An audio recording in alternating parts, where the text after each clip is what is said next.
और बात चंद्रयान 3 की करते हैं, जो इतिहास रचने की तैयारी में है। जी हां, चंद्रयान 3 जो है वो चांद की कक्षा में स्थापित हो गया है, अगला पड़ाव पार कर चुका और चांद की सतह से महज कुछ ही दूरी पर है। और 23 अगस्त को कहा जा रहा है कि चंद्रयान चांद की सतह को छुएगा और नया कीर्तिमान स्थापित हो जाएगा। रिपोर्ट आपको दिखाते हैं।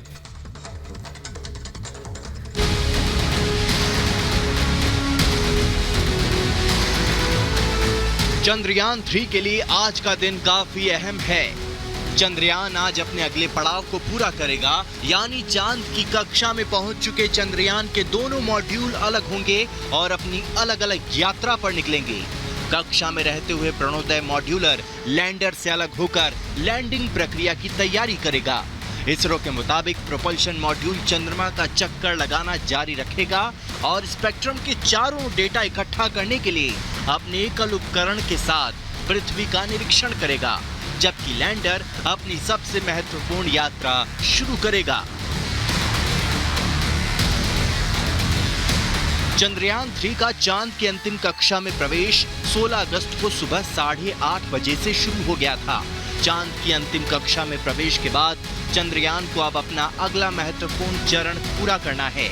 अब चंद्रयान चांद से सिर्फ 163 किलोमीटर की दूरी पर है। यान को चांद की कक्षा में स्थापित करने की प्रक्रिया की मॉनिटरिंग बेंगलुरु के टेलीमेट्री, ट्रैकिंग और कमांड नेटवर्क से की गई। चंद्रयान 3 चांद के दक्षिणी ध्रुव क्षेत्र की सतह पर 23 अगस्त शाम करीब 5:30 बजे सॉफ्ट लैंडिंग की कोशिश करेगा। चंद्रयान 3 की सफलता का यह अंतिम चरण होगा। चंद्रयान की सफल लैंडिंग होने पर प्रज्ञान नाम का रोवर विक्रम से बाहर निकलेगा, चांद की सतह की जांच कर तस्वीरें पृथ्वी पर भेजेगा। रोवर चांद के अलग अलग हिस्सों की तस्वीरें खींचकर पृथ्वी पर भेजेगा, जिससे चांद के रहस्य को सुलझाने में मदद मिलेगी।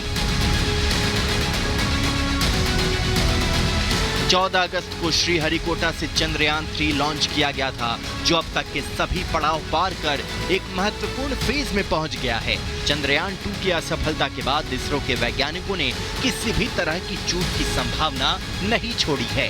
देशवासियों की दुआएं भी चंद्रयान के साथ है। ऐसे में देखने वाली बात होगी कि क्या चंद्रयान 3 चांद की सतह पर सफल लैंडिंग कर इतिहास रच पाता है। अगर ऐसा हुआ तो भारत अंतरिक्ष की दुनिया में अपना दबदबा और बढ़ाएगा। Bureau report, Republic Bharat.